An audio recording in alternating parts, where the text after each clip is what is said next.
Bayangkan sebuah bangsa yang namanya saja sudah cukup untuk membuat raja-raja Eropa gemetar di balik tembok kastil mereka. Bangsa yang menguasai lautan dari garis pantai Amerika Utara hingga sungai-sungai di Rusia. Mereka adalah Viking. Selama lebih dari 300 tahun, mereka tidak terkalahkan. Mereka adalah pelaut ulung, petarung tak kenal takut, dan pedagang yang cerdik. Namun, sejarah memiliki cara yang kejam untuk mengakhiri sebuah kejayaan.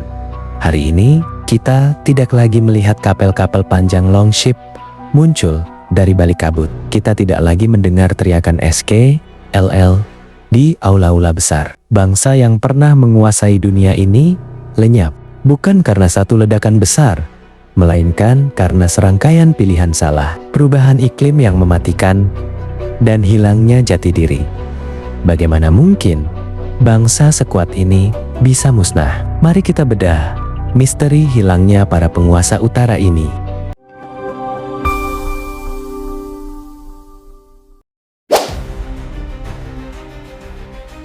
Salah satu misteri terbesar hilangnya Viking berada di tanah hijau yang berubah menjadi putih, Greenland. Pada abad ke-10, Erik the Red memimpin ribuan orang untuk menetap di sana. Selama berabad-abad, mereka bertahan hidup dengan beternak dan berburu gading walrus. Namun, alam memiliki rencana lain. Sekitar abad ke-14, fenomena yang disebut zaman es kecil dimulai. Suhu global turun drastis. Lautan yang dulunya bisa dilalui kapal, mulai tertutup es yang tak tertembus. Bangsa Viking di Greenland terjebak. Mereka terisolasi dari tanah air mereka di Norwegia. Inilah titik kritisnya. Berbeda dengan suku Inuit yang beradaptasi dengan berburu anjing laut dan menggunakan pakaian dari kulit hewan kutub, bangsa Viking tetap keras kepala. Mereka ingin tetap menjadi petani Eropa di tanah yang membeku. Mereka tetap memelihara sapi yang membutuhkan banyak rumput. Padahal, rumput tidak lagi tumbuh. Kelaparan mulai melanda. Penelitian arkeologi terbaru pada Setu Sisea Kerangka di Greenland menunjukkan perubahan pola makan yang drastis dari daging ternak ke makanan laut yang sulit didapat hingga akhirnya pemukiman itu sunyi senyap. Kapal terakhir yang mengunjungi mereka di abad ke-15 hanya menemukan rame-rama kosong yang mulai runtuh dimakan waktu. Selama abad-abad, kekuatan mental bangsa Viking bersumber dari satu tempat. Valhalla. Mereka bertarung tanpa rasa takut, karena mati di medan perang adalah tiket emas untuk duduk bersama Odin. Bagi mereka, perang bukan sekadar politik, tapi ibadah. Namun, di balik layar, sebuah kekuatan baru merayap dari selatan ke Kristenan. Proses ini tidak terjadi dalam semalam. Ini adalah perang batin yang berlangsung selama 200 tahun. Para raja Viking mulai menyadari satu hal. Jika mereka ingin diakui sebagai penguasa sah di mata karajan-karajan besar, seperti Franka Prancis atau Bizantium, mereka harus memeluk agama yang sama. Olaf Tryggvason dan Raja Harald Bluetooth adalah pionir perubahan ini. Mereka tidak hanya membawa salib, tapi mereka memaksakannya. Kuil-kuil kuno di Uppsala dibakar, pohon-pohon suci ditebang, dan ritual pengorbanan manusia atau hewan dihentikan. Dampaknya terhadap kemusnahan Viking. Ketika seorang Viking menjadi Kristen, dia bukan lagi seorang Viking dalam arti harfiah. Kata Viking sendiri sebenarnya adalah kata kerja yang berarti pergi menjarah. Agama baru ini mengajarkan tentang perdamaian, struktur gereja yang hierarkis, dan pelarangan perbudakan sesama Kristen. Tanpa dorongan untuk mencari kejayaan di Valhalla, semangat untuk menjarah mulai padam. Kapak mereka tumpul oleh moralitas baru. Bangsa petarung ini perlahan berubah menjadi bangsa petani dan pedagang yang tunduk pada aturan gereja Eropa.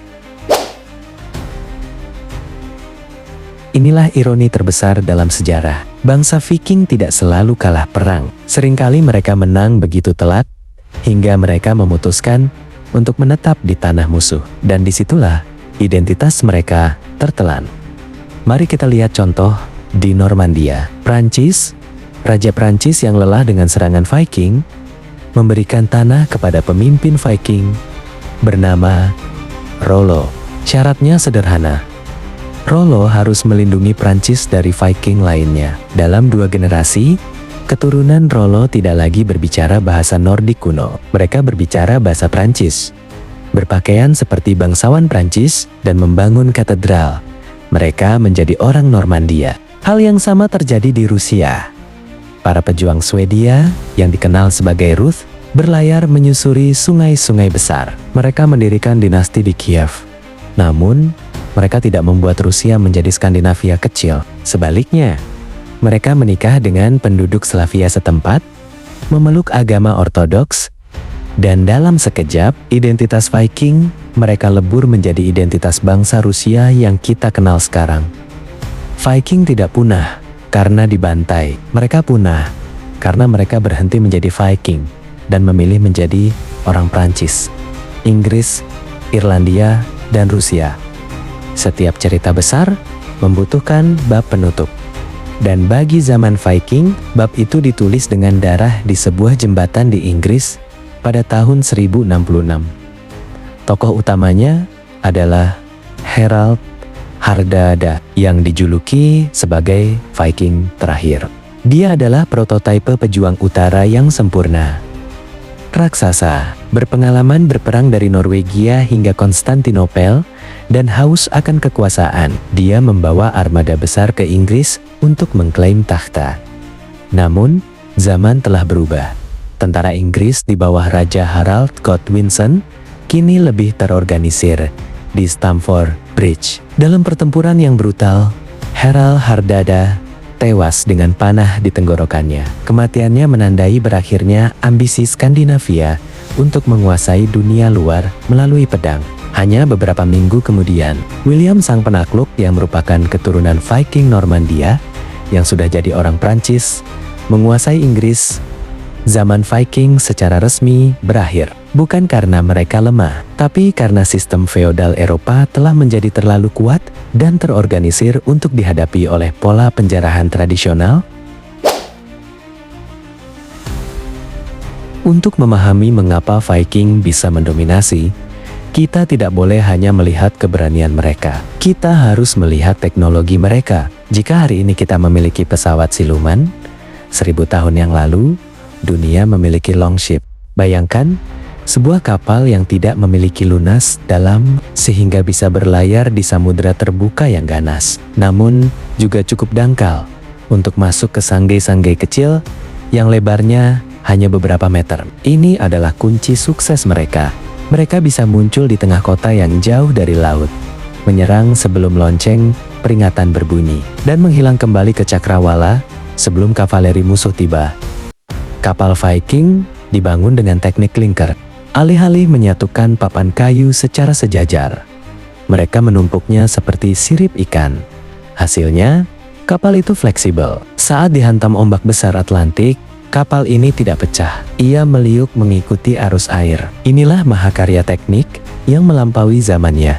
Namun, bukan hanya kapal. Mari kita bicara tentang pedang Alfbert. Arkeolog menemukan pedang-pedang tertentu dengan tanda VLFBRHT yang memiliki kemurnian logam yang mustahil untuk teknologi Eropa saat itu. Ini adalah baja krusibel. Ribuan tahun sebelum revolusi industri, para pandai besi Viking entah bagaimana berhasil mengimpor teknologi logam dari Asia Tengah melalui jalur sungai Rusia untuk menciptakan senjata yang tidak bisa patah dan bisa membelah baju zirah lawan seperti mentega. Seringkali kita membayangkan Viking sebagai gerombolan orang kotor yang tidak beradab.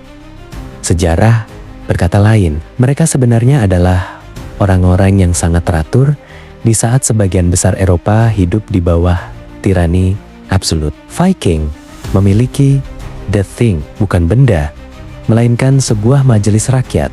Ini adalah salah satu bentuk demokrasi tertua di dunia. Di sini, para pria merdeka berkumpul untuk menyelesaikan sengketa, membuat hukum, dan bahkan mengadili raja mereka sendiri. Di tanah Nordik, hukum adalah segalanya. Ada pepatah kuno mereka yang berbunyi, dengan hukum tanah akan dibangun, dengan ketidakhormatan tanah akan hancur, dan jangan lupakan peran para wanita. Sementara wanita di belahan dunia lain seringkali dianggap sebagai properti. Wanita Viking, terutama para istri, pemimpin, memiliki kekuasaan yang luar biasa. Mereka memegang kunci gudang harta. Mereka bisa memiliki tanah, dan mereka punya hak untuk menceraikan suami mereka jika sang suami tidak bisa menghidupi keluarga atau berperilaku kasar. Bahkan, legenda tentang Shield Maidens, Legerte, bukan sekadar dongeng. Penelitian DNA pada makam pejuang di Birka menunjukkan bahwa banyak kerangka yang dulunya dikira laki-laki karena dikubur dengan senjata, ternyata adalah kerangka perempuan. Mereka bertempur, mereka memimpin, dan mereka membangun. 500 tahun sebelum Christopher Columbus menginjakan kaki di Bahama, sebuah kapal longship yang ringkih membelah kabut di lepas pantai Kanada. Di atasnya berdiri Leif Erikson, putra dari Erik the Red. Mereka menyebut tanah ini Finland, tanah anggur. Selama berabad-abad, kisah penemuan Amerika oleh bangsa Viking hanya dianggap sebagai dongeng dalam saga Greenland dan saga Erik the Red. Namun, pada tahun 1960, di sebuah tempat bernama Elanseo Meadows di Newfoundland, para arkeolog menemukan sisa-sisa fondasi rumah panjang khas Nordik. Ini adalah bukti nyata. Viking adalah orang Eropa pertama yang mencapai dunia baru. Namun, jika mereka sehebat itu, mengapa mereka tidak membangun imperium di Amerika? Mengapa mereka tidak menjadi penguasa benua baru? Jawabannya terletak pada dua hal, logistik dan penduduk lokal. Berbeda dengan penakluk Spanyol, di kemudian hari yang membawa senjata api dan kuman penyakit. Viking di Amerika sangat kalah jumlah. Mereka bertemu dengan suku asli yang mereka sebut sebagai Skrylings. Meskipun Viking memiliki pedang baja, serangan gencar dari ribuan pejuang pribumi membuat pemukiman kecil mereka tidak berkelanjutan tanpa dukungan logistik dari tanah air yang sedang dilanda perubahan iklim dan krisis politik. Para penjelajah ini akhirnya mengemasi barang-barang mereka, membakar sisa-sisa pemukiman, dan berlayar kembali ke timur. Amerika tetap menjadi rahasia yang terkubur selama setengah milenium. Kegagalan di Finland adalah simbol dari batas maksimal jangkauan bangsa Viking. Mereka telah membentangkan diri terlalu jauh, hingga akhirnya talinya putus. Kita tidak bisa membicarakan musnahnya Viking tanpa membicarakan apa yang ada di dalam kepala mereka. Agama mereka adalah agama yang dibuat untuk kehancuran. Dalam mitologi Yunani atau Romawi, dewa-dewa bersifat abadi. Namun dalam mitologi Nordik, para dewa ditakdirkan untuk mati. Ragnarok adalah nubuat tentang kiamat, di mana Odin, Thor, dan Loki semuanya akan binasa dalam pertempuran besar. Mentalitas fatalistik ini pandangan bahwa semuanya akan hancur pada akhirnya memberi mereka keberanian yang luar biasa untuk menjarah. Jika takdirmu sudah ditulis oleh para Norn Dewi Takdir, maka tidak ada gunanya takut akan kematian. Tapi, mentalitas ini juga memiliki sisi gelap. Fatalisme membuat mereka kurang fleksibel dalam menghadapi perubahan zaman. Ketika kekristenan menawarkan konsep kehidupan kekal dan pengampunan, banyak rakyat jelata Viking yang merasa lelah dengan siklus kekerasan tanpa akhir demi kehormatan yang berujung kematian. Transisi dari pemuja Odin menjadi pengikut Kristus bukan hanya perpindahan Tuhan, tapi perpindahan pola pikir dari bangsa yang hidup untuk mati di medan perang menjadi bangsa yang hidup untuk membangun masa depan di bumi. Inilah titik di mana identitas Viking yang haus darah secara psikologis telah mati. Jadi, apakah bangsa Viking benar-benar musnah? Secara politik, ya. Kerajaan Viking telah lama hilang dari peta. Secara budaya, ya, ritual-ritual mereka telah terkubur di bawah fondasi gereja tua. Namun, jika Anda melihat ke dalam cermin sejarah, Anda akan melihat bayangan mereka. Mereka ada dalam keberanian para penjelajah modern yang menembus ruang angkasa. Mereka ada dalam sistem demokrasi parlementer yang kita banggakan. Mereka ada dalam bahasa yang kita ucapkan dan dalam DNA jutaan orang di seluruh Eropa dan Amerika. Viking tidak benar-benar pergi. Mereka hanya berhenti menjadi hantu yang menakutkan dan memilih untuk menjadi fondasi dari peradaban modern.